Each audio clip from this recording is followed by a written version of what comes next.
case briefs, and so much more. LSData's got what you're looking for. In a gripping case from 1975, Ronald Calvert was pinned by the United States Court of Appeals for the Eighth Circuit for wedding, a plot steeped in greed and deception. Calvert was convicted of mail and wire fraud and conspiracy, having orchestrated a deadly scam involving insurance policies. Calvert, in his elaborate plot, arranged to secure insurance policies on two unsuspecting individuals. The nefarious plan, however, did not end there.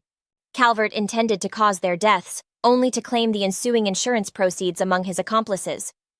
The ruling garnered some controversy, as Calvert argued that the prosecuting attorneys lacked jurisdiction.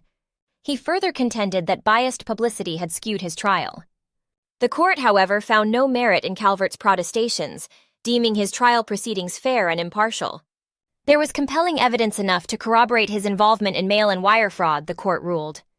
In 1972, Calvert approached Charles Hintz, an old acquaintance, with an invitation to a troubling partnership. His proposition? Sign up for insurance policies on a wealthy businessman, who they would subsequently murder, leaving them poised to collect the insurance payout. Calvert insisted on using Hintz as a front man to keep his name unlinked as a beneficiary.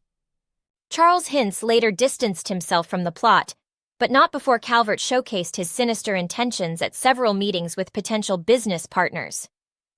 Upon appeal, the court held firm in its prior verdict, asserting the sufficiency of evidence, fairness of trial, and validity of the defendant's sentencing. Calvert's 45-year sentence was not seen as excessive, given his plan to commit what can only be described as cold-blooded murder for monetary gain.